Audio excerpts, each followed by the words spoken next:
Bismillahirrahmanirrahim. Assalamualaikum warahmatullahi wabarakatuh. Tuan-tuan dan puan-puan yang dirahmati Allah sekalian, tuan-tuan boleh screenshot sekarang screenshot. Mudah-mudahan ni boleh jadi ingatan pada tuan-tuan.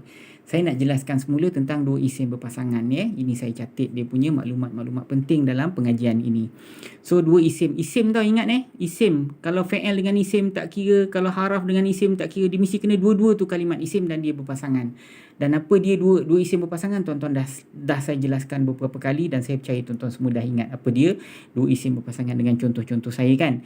Ahmad dia cuci baju sekolah, Ahmad dia cuci baju cantik, macam tu Baik, dua isim berpasangan dia ada dua jenis pasangan. Pasangan yang pertama ialah pasangan zat dan sifatnya. Yang kedua ialah pasangan mudhaf dan mudhafun ilaih. Mudhafun ilaih ni sandar menyandar lah. Okey, pasangan zat dan sifat tuan-tuan Jadi sifat tu tuan-tuan, sifat kepada zat ni contohnya macam baju cantik, tang cantik tu. Ataupun ingat tak ustaz gemuk tang gemuk tu tang sifat dia tu. Jadi sifat ni yang pertama sekali bab baris dia kena follow baris zat dia. Dia kena follow yang pertama baris kepada zat, yang kedua alif lam. Kalau zat ada alif lam dia pun kena ada alif lam. Yang ketiga jantina kalau zat dia muzakkar dia ikut muzakkar lah, kalau zat dia muannas kena ikut muannas lah. Yang keempat jumlah. So kena ikut jumlah. Kalau mufrad dia pun mufrad, kalau musanna dia pun musanna. Musanna ni dua dua zat ataupun dua baju ataupun dua bakul. Jadi sifat dia pun kena double juga. Dua gemuk, dua besar, dua cantik, kena ikut gitu jadi yang apa kita panggil kalau dia jamak, so sifat pun kena jamak juga So ni empat benda yang dia kena follow. Yang pertama baris dia. Baris ni maksudnya pangkat juga baris atau pangkat. Yang kedua alif lam dia ada ataupun tidak. Yang ketiga jantina dia. Yang keempat jumlah dia. Baik, kalau pasangan jenis yang kedua, pasangan mudhaf dan mudhafun ilaih tuan-tuan Baik.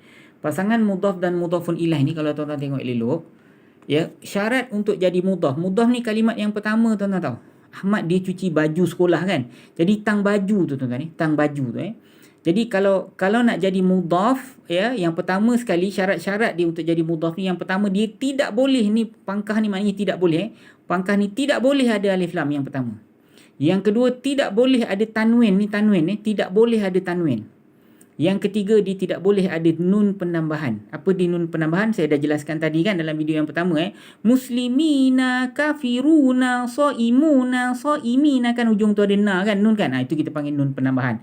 Itu bukan ejaan asal. Tengok video pertama tuan-tuan boleh faham So tuan-tuan ingat kalau nak jadi mudhaf, ini 3 syarat dia.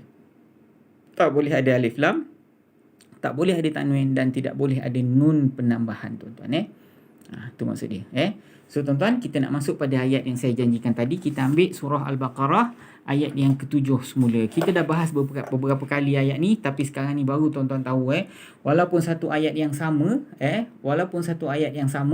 tapi dia punya perbahasan dia berbulan-bulan dia tak akan habis kalau kita sedang proses belajar. Tapi bila tuan-tuan dah belajar, tuan-tuan dah faham, benda ni jadi mudah sangat untuk tuan-tuan tapi kita kena praktis lah. Sebab tu setiap kali kita akan buat latihan terus pada ayat Quran. Baik, tengok tuan-tuan rangkap pertama ni tuan-tuan A'udzubillahi minasyaitanirrajim. Khatamallahu ala qulubihim wa ala sam'ihim. Khatamallahu ala qulubihim wa ala sam'ihim. Okey, sekarang ni katalah ni rangkap yang pertama tuan-tuan Khatamallahu ala qulubihim. Allah dia telah menutup, dia telah memateri ke atas qulubihim, hati-hati mereka, telah mengunci hati-hati mereka, telah menutup hati-hati mereka. Ni rangkap yang pertama tuan-tuan. Baik, ni rangkap isim ke rangkap fi'il tuan-tuan? Nanti saya besarkan ni Ni rangkap isim ke rangkap fi'il? Tengok kalimat yang pertama, isim ke fi'il tuan-tuan? Khatama, dia telah menutup. Dia telah menutup. Ni fi'il, betul ke tidak? Jadi kalau ni fi'il, so ni rangkap fi'il lah. Kalimat yang pertama dijumpai ialah fi'il, so dia rangkap fi'il tuan-tuan Baik, tuan-tuan tengok dulu Khatamallahu ala qulubihim Baik, khatama. Khatama dia telah menutup. Ni isim ke? Nanti sebelum tu nak tanya, dalam ni ada tak dua isim berpasangan tuan-tuan? Khatamallahu ala qulubihim. Allah dia telah menutup hati-hati mereka. Ada kan? Ini dua isim berpasangan. Ini pasangan apa ni tuan-tuan?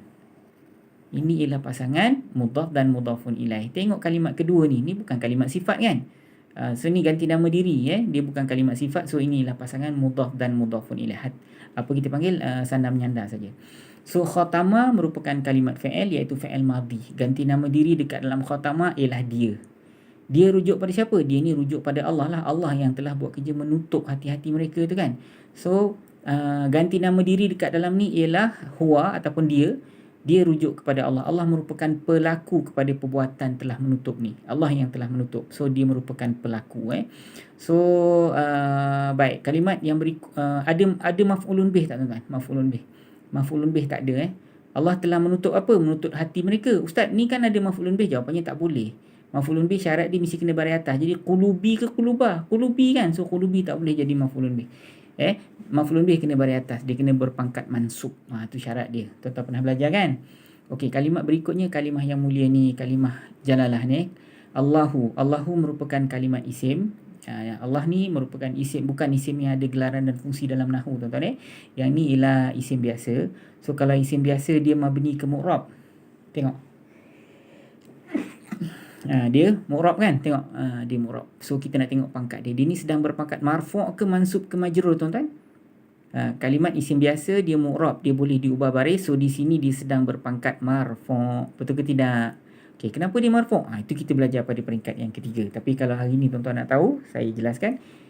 Saya bukan jelaskan secara terperinci, secara sekadar untuk pengetahuan tuan-tuan. Dia ni merupakan pelaku tau. Kalau pelaku memang ujung dia kena berpangkat marfu'. Jadi kenapa Allah dapat pangkat marfu'? Kalimah mulia ni dapat pangkat marfu' dalam ayat ni? Sebab dia merupakan fa'il ataupun pelaku. Kalau pelaku tu apa kelakuan dia dalam rakaat ni? Menutup ni kelakuan dia. Nampak? Tu dia punya kaedah yang kita akan belajar pada peringkat yang ketiga nanti. So tinggalkan dulu perkara tu sekadar untuk pengetahuan tuan-tuan saja. Ala maknanya atas, inilah kalimat haraf, iaitu haraf jar. Apa kerja haraf jar? Membaris bawahkan kalimat isim yang selepas dia. Jadi qulubi ni dia dapat baris bawah ni sebab ala. Dia panggil isim majrur. Isim yang dibaris bawahkan. Oleh siapa? Oleh haraf jar ala ini.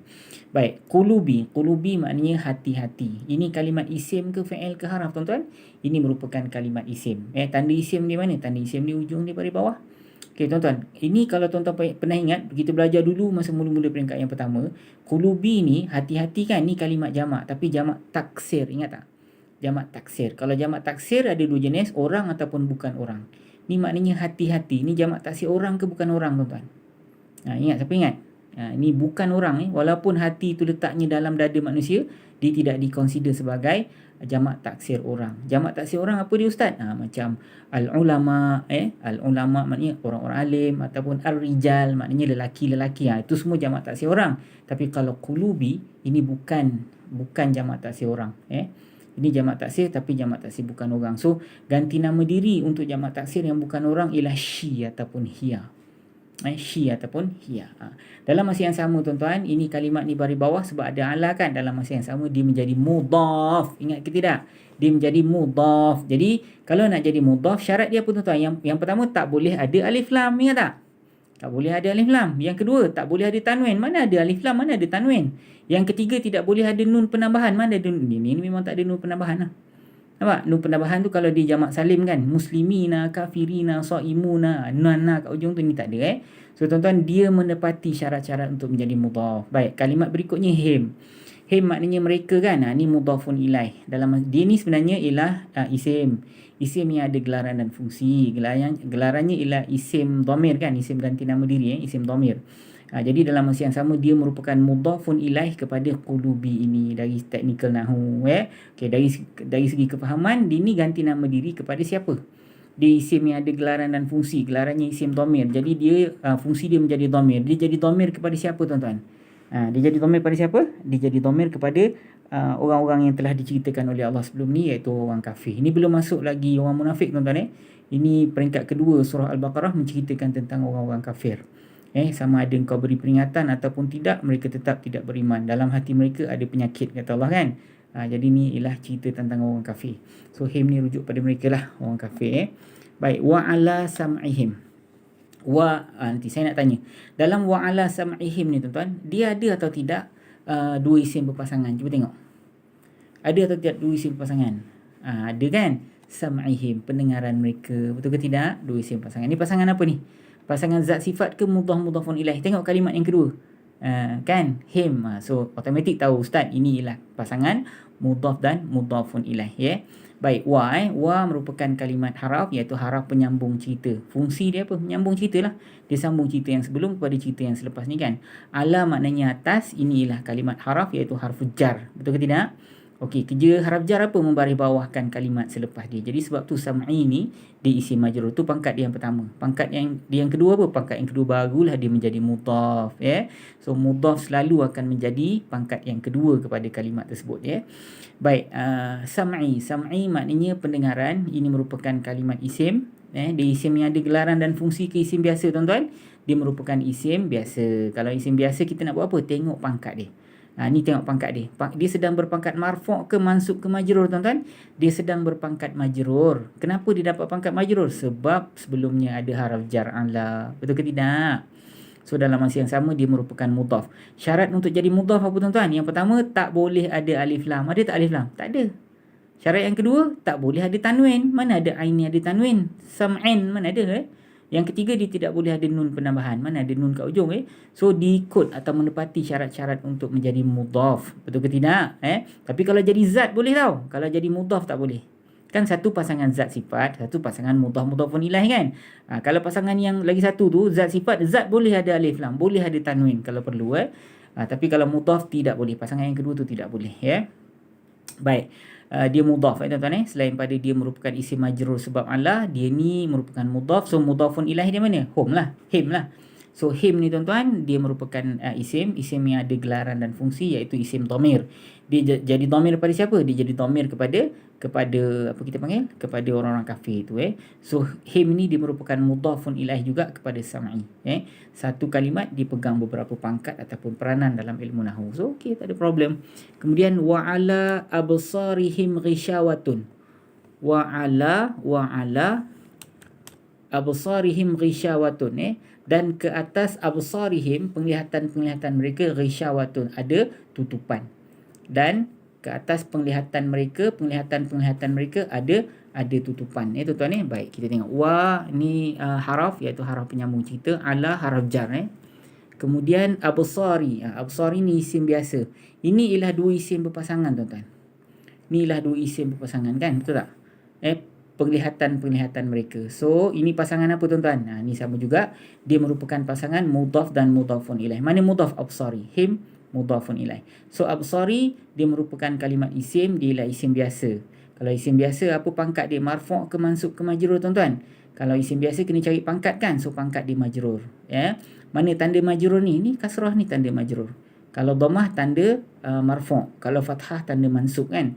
So kalau di majrur, tanda majrur ialah kasrah. Dalam masa yang sama, tuan-tuan, dia merupakan mudhaf. Mudhaf boleh berpangkat bari atas, bari bawah, bari depan, boleh, diikut pangkat yang pertama. Dini pangkat yang pertama ialah isim majrur, isim yang berada selepas haraf jar. Itu pangkat dia yang pertama, So habis, mudhaf. Mudhafun ilaih dia ialah him ni mereka, isim yang ada gelaran dan fungsi, iaitu isim dhamir. Dia jadi dhamir pada siapa? Orang yang sama juga, iaitu orang kafir. Ghishawatun maksudnya ialah penutup atau tutupan. Inilah kalimat isim biasa. Kalau isim biasa, apa pangkat dia, tuan-tuan? Tengok, ghishawatun, dia sedang berpangkat marfu' ke mansub ke majrur, tuan-tuan. Tengok elok.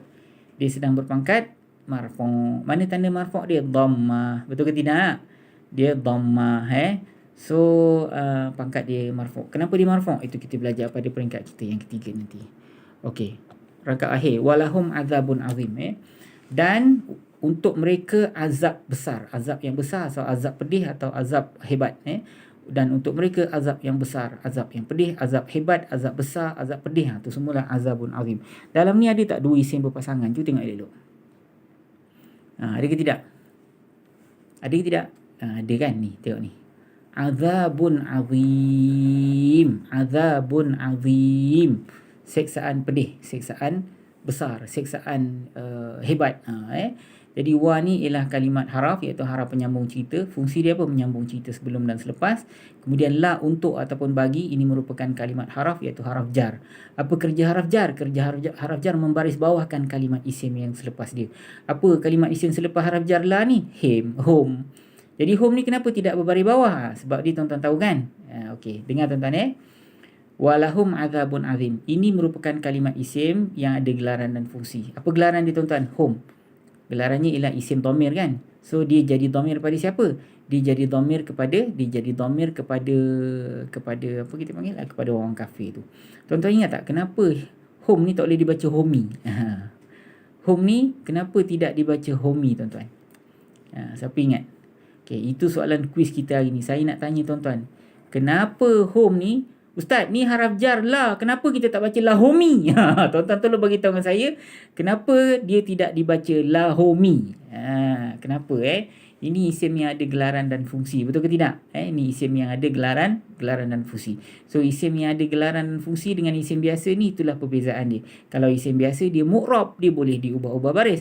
Kalau isim yang ada gelaran dan fungsi, kenapa kita tak boleh baca dia sebagai lahomi? Saya nak dengar tuan-tuan jawab. Tolong hantar ke 010-817-3131.